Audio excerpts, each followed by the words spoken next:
did you receive the news over the weekend? I mean, we saw how they were rescued, the celebration across the nation, even outside of Nigeria. I'm very delighted. So many Nigerians are very delighted. And those people who have their children and their wards and their parents there, they are very delighted as well, most especially people from your state. So, and a lot of people in Nigeria as well. So it is a welcome development, and it is a beginning of good things to come. Okay, so according to the federal government, ransom was not paid. And so some Nigerians, this is their concern. This is a good development according to them, because there was no exchange of prisoners, no ransom was paid, and they are saying this is the way to go. We need to put an end to ransom. And they are alleging that maybe because the federal government and other state governors have been paying ransom before, maybe that's why it has become an enterprise. And then kidnapping has been such a terrible thing going on in this country. I think this is the first things like that happen in Southwest. Particularly, it has happened in Ekiti State, and we can see how those people were rescued as well. We know that in Ekiti State there was a driver life that was lost, and this one incident as well, there's a child life that was lost as well. In Ekiti State, they still took back the ransom that were paid to the kidnappers at the end of the day, because they can be able to give. They use something, a technique to be able to track them, and they got them. So it is when you are talking about regional things or probably based on where the things happen, it is you must know that this Southwest is we are equipped with information, and with that information we can be able to give data and necessary information to those security agents who are able to work upon it. Now, it is not that they don't know where those children are. They know they were in Oyo Park. They know, and the location of the place is so vast. So at the end of the day, they can be able to use their technical know-how, how they have been trained, to be able to corner them in all angles, so they cannot be able to move.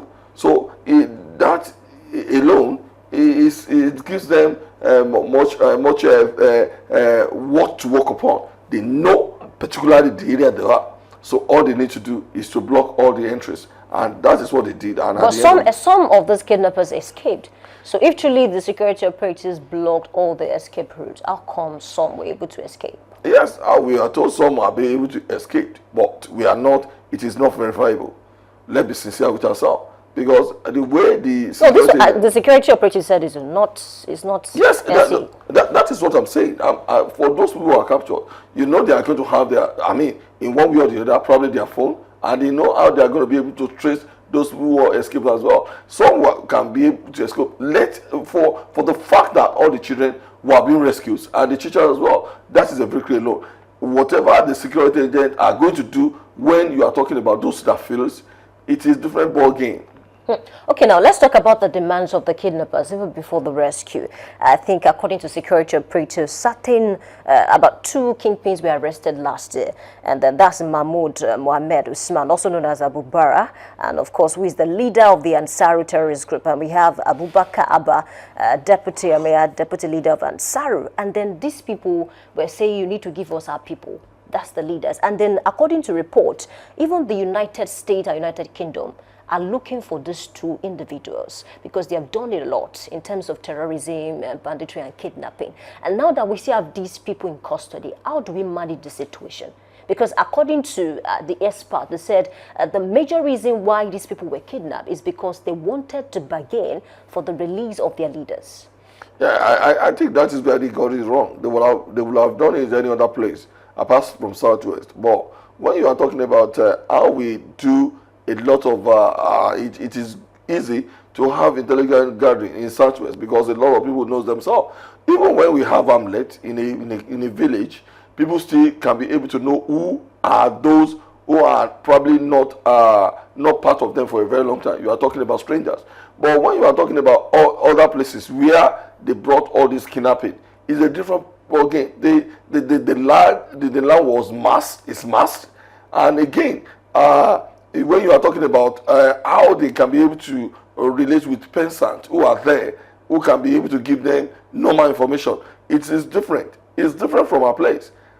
Mind you, you are talking about the school, the students that were being abducted, and they were live there. There were probably a lot of those that give them information they can be able to extract information from, are those who are supplying them information. For you to know that this here where they think they can be able to get what they want, they misplace their priority, and they got it wrong. If, I mean, you have seen a lot of kidnapping that have been happening in the north for a very long time, and money were being collected, and a lot of them even threatening the governor, whereby the governor has, earmarked a certain amount of money every month that is given to them. That is what we see in, that is what it was alleged in a place by Bauchi or South or any other place. But in case of Southwest, they got it wrong. And thank God, those their demand were not met. Because how are they going to give it to them anyway? How? It looks impossible. So how do we put an end to these people demanding for their leaders? Because, I mean, we still have them in the custody.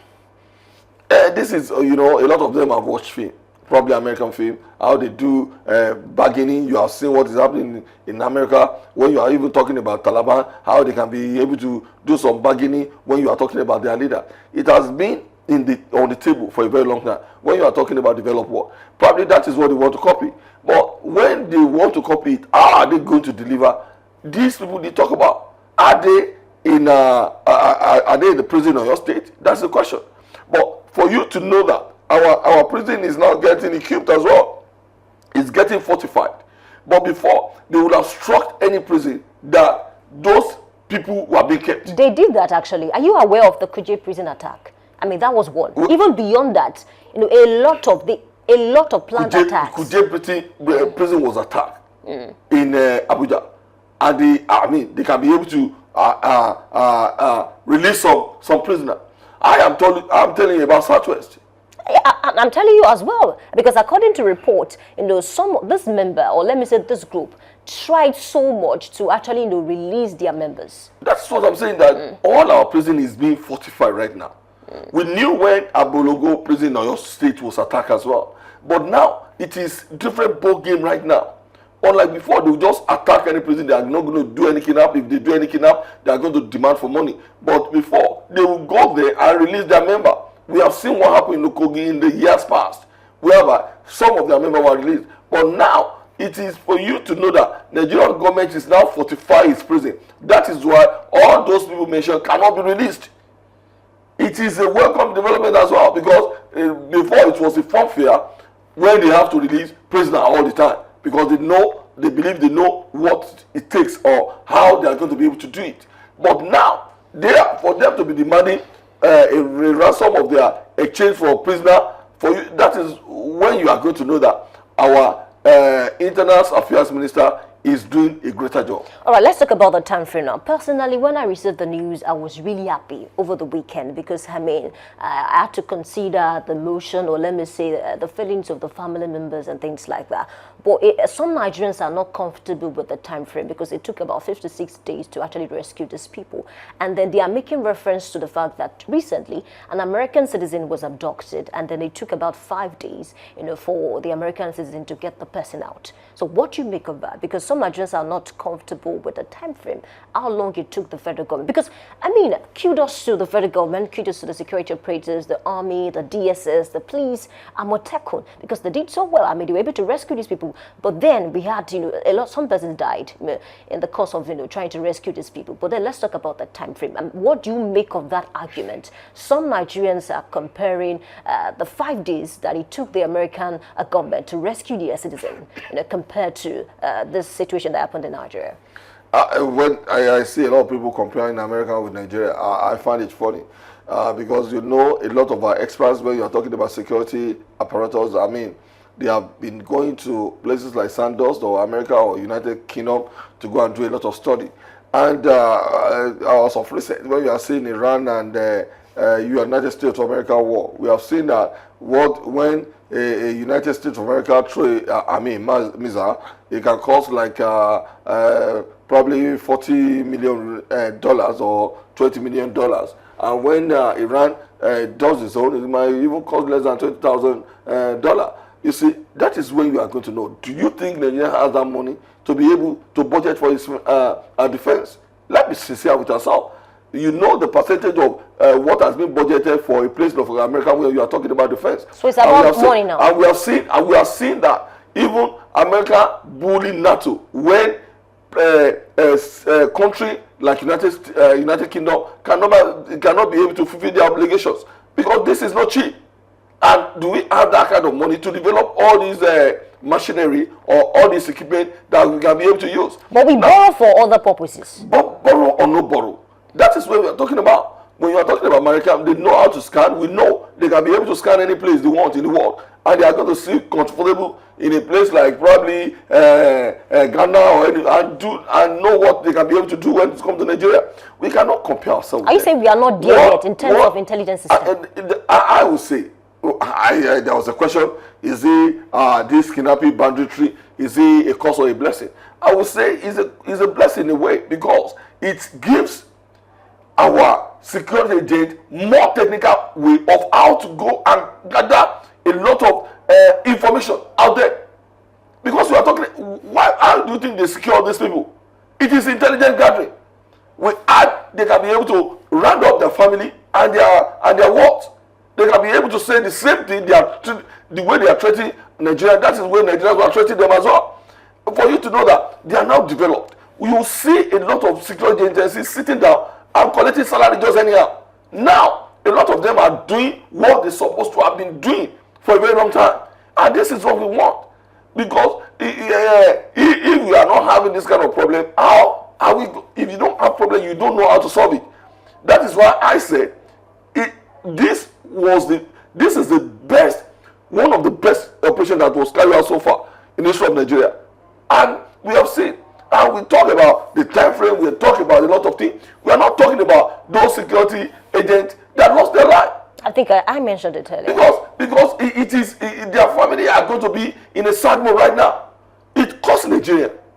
It costs Nigerian government. It costs Nigeria when you are talking about to release security. But for the fact that the children were hale and hearty, and their parents, the teachers, that is something to delight upon. And all those who are doing it then are going to know it is not the business as usual. Before they will do it and they will collect money. Okay, let's talk about this too. I think it's very important. Are you aware that some people think this is political? Because according to report and what I read, this is not even a local group.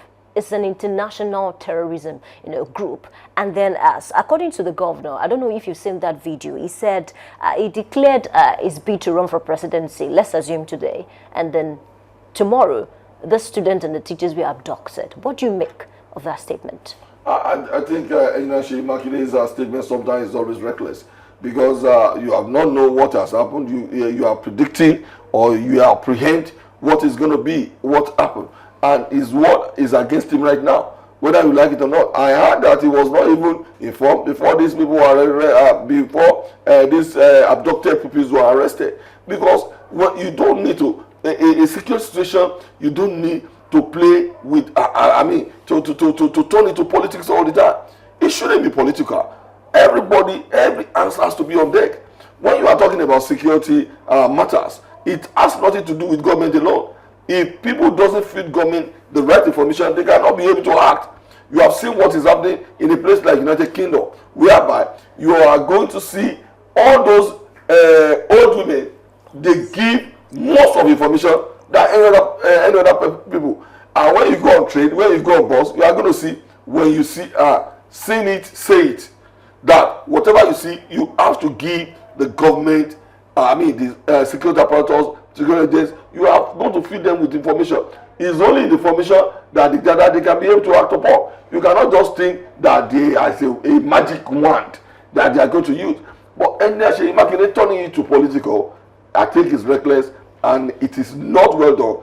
He has to be mindful of his speech in the nearest future to come, because Nigerians are Nigerians. It doesn't mean whether you are Yoruba, whether you are Hausa, whether you are Igbo, any Nigerian that is being kidnapped or is not feeling secured, the government must be able to do something right about it. All right, let's talk about what the security operatives reported. They said, 8 of this, members were arrested and then the others neutralized. Now, Nigerians are concerned about the 8 that we are arrested now. So how do we undo this matter now to ensure that, in another 2 or 3 months, other people will not come out to say we want to negotiate, we want these people out? Because some are even calling for, why don't you just neutralize others that you arrested? While others are saying, no, don't do that yet.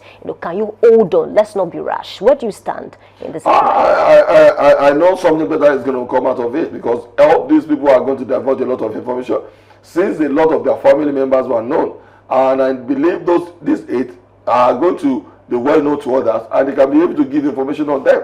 As of recent, we heard that even a lot of places of these nefarious people have been they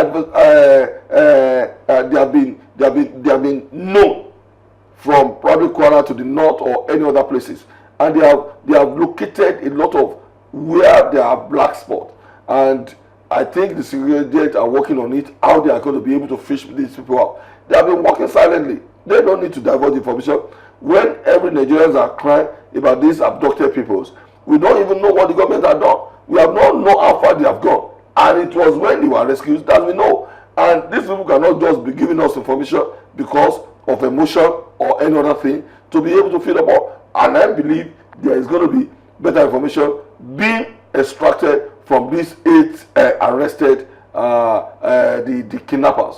So you think it's best to keep them for now? And they have to keep them.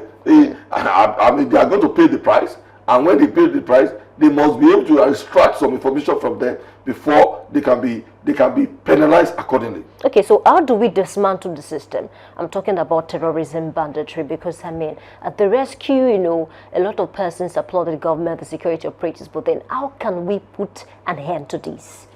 I think the way we are going to put an end to this, it is when those who did wrong were penalized accordingly. It is not about you giving them a kind of asylum or whatever they are giving them. As of recent, we heard that some army said they cannot be able to work with those people who are giving an amnesty. That why are they going to work with them? Because they are not going to be able to trust them. It is not about amnesty. It is gone beyond amnesty.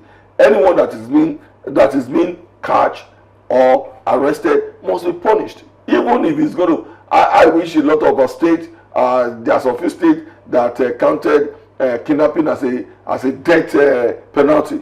Oyo State is not one of them. I believe those other states must go as far as it is going to be a punishment. And when a lot of them were being captured and they were being dealt with accordingly, I assure you, others do not follow. Okay, so can we be proactive? And this is why I'm asking this question, because if you look at the environment of that school, I mean, a lot of persons felt it was not even safe because, I mean, they had no security operatives, looking after the people, looking after the teachers and even the students. And so Nigerians are asking, it appears that there's an attack against education. This is not the first time that these people were attacking school, in Niger and other parts of the country as well. How do we ensure safety, across these, schools? Because if you look at some areas, we still have schools, very close to the forest. If you check very well, Orire is not the first one. We have more schools that are very prone to, something like this. So how do we ensure their safety? How can we be proactive? How can we put an end to this to ensure that, it's not until these people are kidnapped, we are now looking for how to rescue them? Yeah, we all know that the innocent people, the innocent ones are the children, and they are prone to be targeted at anywhere in the world where you are talking about where there is unrest or insecurity. I think what Nigeria needs to do is make sure that the security agents are working accordingly. They gather intelligent report. Intelligent report is very necessary, and I believe probably they have been informed. They ignore it or not, and you see, they talk about people who are foreigners. We have not seen people foreigners on them. We are talking about people from Samfara, people from Sokoto, people from Katsina. That is what we had. A lot of them are from. So with this, we still have to encourage the security agent, whether we like it or not, because they are working.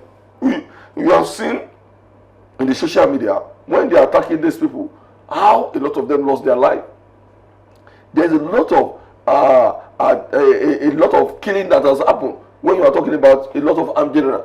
All we have to do, encourage them, let them study more, let them study people, let them arrest them. They must not be given any amnesty.